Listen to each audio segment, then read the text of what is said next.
आज हम पढ़ेंगे सीखने के सिद्धांत, थियरी ऑफ लर्निंग। सीखने के सिद्धांत। एक बात पहले समझ लीजिए आप कि फ्रैंकसन साहब हैं, फ्रैंकसन, उन्होंने कहा कि सिद्धांत न तो पूर्ण रूप से सही होते हैं, सिद्धांत न तो पूर्ण रूप से सही होते हैं न ही गलत। ये कुछ विशेष परिस्थितियों में व्यक्तियों के सीखने में सहायता करते हैं।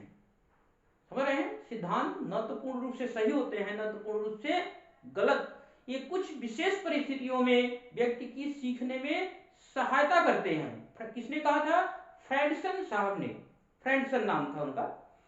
और रायबर्न है, रायबर्न जी ने कहा कि अगर शिक्षक इन सिद्धांतों का, सीखने के सिद्धांतों का शिक्षण विधियों में प्रयोग करता है तो शिक्षण कार्य संतोषजनक होगा। मतलब सीखने वाला छात्र भी संतुष्टि प्राप्त करेगा कि भैया हाँ हमने सही सीखा, और सिखाने वाला भी संतोषजनक ढंग से सिखा पाएगा। यानी कि ये दोनों के लिए सिद्धांत फायदेमंद होते हैं। जो सिखा रहा उसके लिए भी, जो सीख रहा उसके लिए भी फायदेमंद है ये सिद्धांत। इसीलिए साइकोलॉजी में रखा गया है, बीएड के छात्रों के सिलेबस में ये रखा गया है, बीटीसी के छात्रों के सिलेबस में ये रखा गया है, हायर में भी, एमएड वगैरह में भी ये रखा गए हैं सिद्धांत।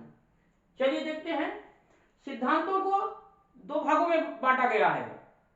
बीएड के बच्चे जो होते हैं, जो बीटीसी या बीएड के बच्चे होते हैं, वो सिर्फ सिद्धांत, थर्नडाइक के सिद्धांत, कोहलर सिद्धांत, पाउलो मिलर इस तरह के पढ़ते हैं। ऐसे देखिए नहीं, सिद्धांतों को दो भागों में मुख्य रूप से बांटा गया, डिवाइड किया गया है। पहला स्टिमुलर रिस्पॉन्स थियरी, यानी कि उद्दीपन अनुक्रिया सिद्धांत। यानी कि उद्दीपन अनुक्रिया के सिद्धांत कितने हैं? ये सब साइकोलॉजिस्ट आते हैं, ये मानते हैं भैया उद्दीपन अनुक्रिया सिद्धांत, यानी इस कैटेगरी में ये लोग आते हैं। अब दूसरा पार्ट देखिए, स्टिमुलस थियरी, उद्दीपन सिद्धांत। अब देखिए बीएड के छात्र ज्यादातर यही पढ़ते हैं, स्टिमुलस रिस्पॉन्स, एसआर थियरी। बस एक चीज ध्यान रखिएगा, यहां भी स्टिमुलस थियरी है, उद्दीपन सिद्धांत है।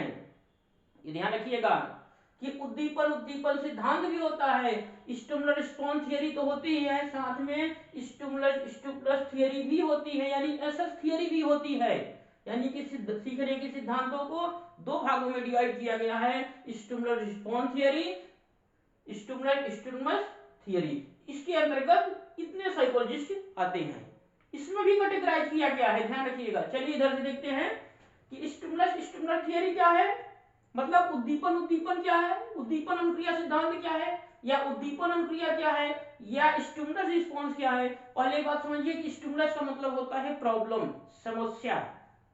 चाहे उद्दीपन कहिए चाहे आप समस्या कहिए, एक ही चीज है।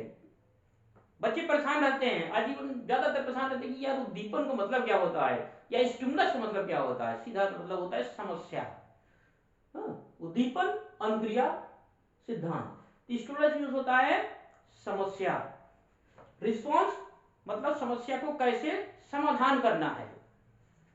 अब इधर के जो साइकोलॉजिस्ट हैं ये कहते हैं कि बालक के सामने जो समस्या आती है या जो स्टिमुलस आता है उसके प्रति वो रिस्पॉन्स करता है, और जो अच्छा रिस्पॉन्स होता है वो स्टिमुलस से कोरिलेट हो जाता है। यानी कि उद्दीपन से अच्छी अनुक्रिया का मतलब सही अनुक्रिया का संबंध हो जाता है जब, उसी को बोलते हैं लर्निंग या अधिगम।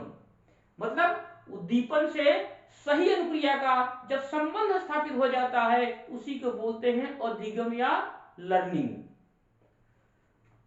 आगे देखिए, इस सिद्धांत को, उद्दीपन अनुक्रिया सिद्धांत को दो भागों में डिवाइड किया गया है। पुनर्वलन का सिद्धांत, रेनफोर्समेंट थियरी, और सेकंड नंबर है नॉन रेनफोर्समेंट थियरी। अब इसमें क्या आ गया भैया, देखिए कि रेनफोर्समेंट थियरी मतलब जितने ये साइकोलॉजिस्ट हैं, थॉर्नडाइक, स्किनर, पाउलो, हल, मिलर। अब थॉर्नडाइक, स्किनर ये कहते हैं कि इसमें स्टिमुलर और रिस्पॉन्स में संबंध तभी बनेगा जब पुनर्वलन दिया जाएगा। यानी कि ये पुनर्वलन की बात करते हैं जितने साइकोलॉजिस्ट हैं, और भी है कुछ, तो मेन ये लोग हैं, ये लोग कहते हैं कि देखिए भैया जब आप रेनफोर्समेंट देंगे तभी स्टिमुलस और रिस्पॉन्स में संबंध बनेगा और उसी को अधिगम कहेंगे, सीखना कहेंगे, या बालक की को ये लोग कहते हैं रेनफोर्समेंट दिया जाना चाहिए तभी वो सीखेगा। यानी कि स्टिमुलस और रिस्पॉन्स में संबंध तभी बनता है जब रेनफोर्समेंट अप्लाई किया जाता है। ये लोग मानते हैं। थॉर्नडाइक है, इसमें स्किनर है, पाउलो है, हल और मिलर। ज्यादातर आप लोग पढ़े होंगे थॉर्नडाइक, स्किनर और पाउलो। तो ध्यान रखिएगा थॉर्नडाइक, स्किनर, पाउलो किसके अंदर आते हैं? रेनफोर्समेंट थियरी के अंतर्गत आते हैं। किसमें आते हैं? स्टिमुलस रिस्पॉन्स थियरी के अंतर्गत आते हैं। थॉर्नडाइक ही अकेला नहीं आता है इसमें स्टिमुलस रिस्पॉन्स थियरी में, ध्यान रखिएगा थॉर्नडाइक ही अकेला नहीं आता है, बल्कि ये भी आते हैं, थॉर्नडाइक भी आते हैं, स्किनर भी आते हैं, पाउलर भी आते हैं, हल और मिलर भी आते हैं, इधर भी वाले भी आते हैं इसी के अंतर्गत कैटेगरी में। अगला क्या है? Non reinforcement theory. ये लोग कहते हैं कि स्टिमुलस और रिस्पॉन्स में जो संबंध बनता है वो जरूरी नहीं है कि रेनफोर्समेंट के माध्यम से बने, पुनर्बलन के माध्यम से बने और उसी से बच्चा सीखे। ये कहते नहीं, ये कहते हैं कि स्टिमुलस और रिस्पॉन्स में समीपता जब हो जाती है या बारंबारता जब हो जाती है तो बच्चा सीखता है और उसी को अधिगम बोलते हैं। यानी कि ये लोग कहते हैं कि स्टिमुलस और रिस्पॉन्स में जब समीपता जब बन जाती है तभी अधिगम होता है और उसी को अधिगम करते हैं, ये लोग मानते हैं। ये लोग पुनर्बलन की बात नहीं करते, रेनफोर्समेंट की बात नहीं करते। ये कहते रेनफोर्समेंट आवश्यक नहीं है सीखने के लिए।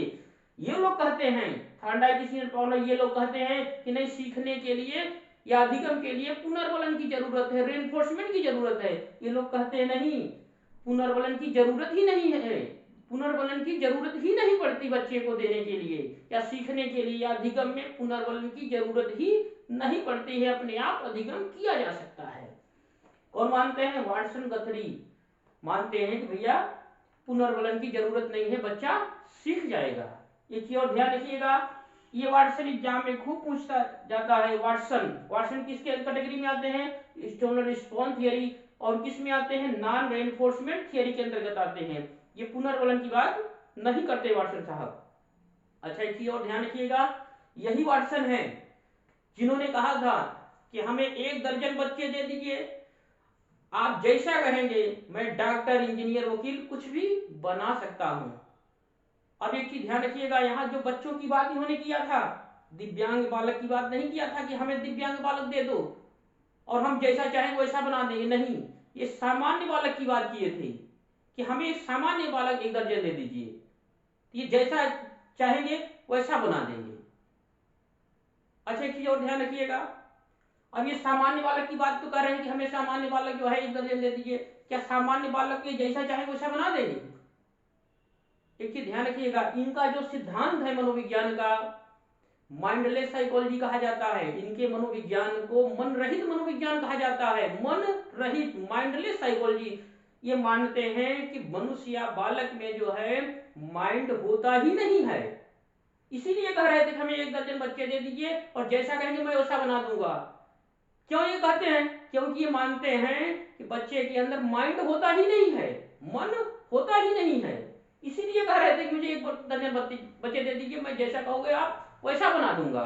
इसीलिए बंदा कर रहा था। इसीलिए इसके मनोविज्ञान को कहा जाता है माइंडलेस साइकोलॉजी या मन रहित मनोविज्ञान ये मानते हैं। मनोविज्ञान को मन रहित मनोविज्ञान मानते हैं, मतलब इनका जो मनोविज्ञान है वो माइंडलेस साइकोलॉजी कहा जाता है कि भैया ये मन को मानते ही नहीं है। मन को मानते नहीं तो फिर बच्चा कैसे क्रियाएं करेगा, कैसे सीखेगा? ये कहते हैं कि मसल्स और ग्लैंड से ही बच्चे को जो है कोई भी क्रिया करने के लिए प्रेरित करते हैं। ये ध्यान रखिएगा इन्हें। अच्छा, एक चीज और ध्यान रखिएगा, थॉर्नडाइक, स्किनर, पाउलो, ये जो सिद्धांत है, कभी कभी जो है आपने यही पढ़ा होगा कि थॉर्नडाइक के सिद्धांत को एसआर थियरी कहा जाता है, एसआर थियरी। लेकिन एक चीज ध्यान रखिएगा, थॉर्नडाइक को सिद्धांत को एसआर थियरी भी कहा जा सकता है, क्योंकि देखिए स्टिमुलस रिस्पॉन्स रेनफोर्समेंट थियरी, ध्यान रखिएगा, स्टिमुलस रिस्पॉन्स रेनफोर्समेंट थियरी के अंतर्गत कौन कौन आता है?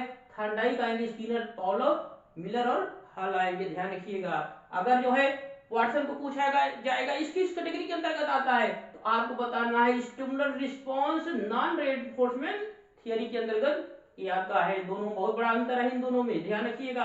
ये सब पुनर्बलन की बात करते हैं लोग, पुनर्बलन की बात नहीं करते हैं। चलिए अब इधर देखते हैं जो है इस साइड में बी पार्ट में स्टिमुलस स्टिमुलस थियरी, इसका क्या मतलब है भैया? उद्दीपन उद्दीपन सिद्धांत की क्या मतलब है? देखिए ये कहते हैं कि समस्या आती है तो व्यक्ति रिस्पॉन्स करता है, ये कहते हैं कुछ नहीं रिस्पॉन्स। उद्दीपन उद्दीपन, देखिए रिस्पॉन्स शब्द हट गया है, यहाँ देखिए रिस्पॉन्स है, यहाँ रिस्पॉन्स हट गया है, ये कहते नहीं, इसी को सिर्फ मान रहे हैं, रिपीट कर रहे हैं, ये कह रहे हैं नहीं समस्या समस्या, मतलब जब बालक स्कूल में अगर सीखने जाता है तो ढेर सारी समस्याएं आती हैं उसके पास। जैसे मान लीजिए अगर बच्चा जो आपको एबीसीडी आप सिखाते हैं तो बच्चा एबीसीडी तुरंत थोड़ी सीख लेता है, बल्कि वो समझता है ए का मुंह किधर होगा, बी का मुंह किधर होगा, सी का मुंह किधर होगा, ई में कितनी टांगे होंगी, एफ में कितनी टांगे होंगी, एच का मुंह किधर होगा, ये भी समझता है, उसके बाद लिखना सीखता है। समझ रहे हैं? और जब तक ये सब समझ नहीं लेता है कि कौन किसका किधर मुंह होगा, तब तक वो लिख नहीं पाता है, परेशान रहता है। इसीलिए कहते हैं कि व्यक्ति के सामने जब समस्या आती है तो समस्या एक नहीं आती है, स्टिमुलस एक नहीं आता है, बल्कि समस्याएं अनेक आती हैं। इसीलिए कहा गया है स्टिमुलस स्टिमुलस थियरी, यानी समस्या समस्या थियरी।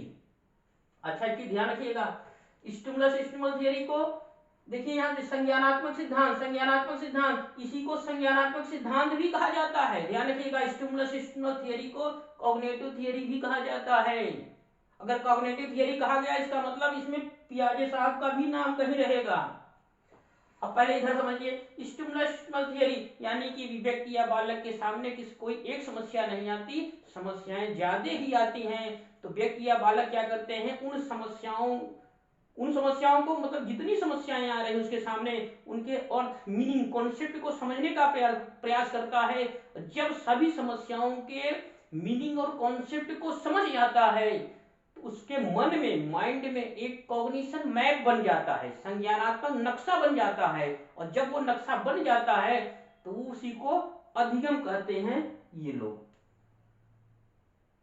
ठीक, आइए देखते हैं, इसमें भी टू पार्ट हैं, क्लासिकल कॉग्निशन थियरी यानी क्लासिकी संज्ञानात्मक सिद्धांत। इसमें देखिए कौन कौन से हैं, वर्तिमर, कोहलर, कोफ्का, पियाजे, जीन पियाजे भी इसी में है, ध्यान रखना है, जीन पियाजे भी इसी के अंतर्गत आता है। किस में आता है? स्टिमुलस स्टिमुलस थियरी के अंतर्गत आता है, और जब उसके दो पार्ट डिवाइड किए जाते हैं तो वो क्लासिकल कॉग्निशन थियरी के अंतर्गत आता है पियाजे, जीन पियाजे, टालमैन, इसी के अंतर्गत आते हैं। अगला देखिए मॉडर्न कॉग्निशन थियरी, आधुनिक संज्ञानात्मक सिद्धांत। इसमें है ब्रूनर साहब हैं, बंडूरा है, उसबेल आदि। इसमें ज्यादातर पढ़िएगा, ब्रूनर साहब एग्जाम में खूब आते हैं, सीटेट वगैरह पेपर में ब्रूनर आते हैं, हायर के एग्जाम में ये सब आते हैं, तो ब्रूनर को याद करिएगा। इन्होंने ही सिद्धांत दिया था इनएक्टिव, आइकॉनिक और सिंबॉलिक। तो यही ब्रूनर साहब जो है आधुनिक संज्ञानात्मक सिद्धांत में आते हैं, यानी ये लोग जो मानते हैं कि व्यक्ति या बालक सीखने के लिए जो है बुद्धि, चिंतन, मनन, तमाम चीजों का इस्तेमाल करता है, ये लोग मानते हैं कि ऐसा कुछ नहीं है, सिर्फ वो सीखता है बस रेनफोर्समेंट के माध्यम से, नॉन रेनफोर्समेंट के माध्यम से। तो उम्मीद है जो है जानकारी आप लोगों को पसंद आई होगी। धन्यवाद।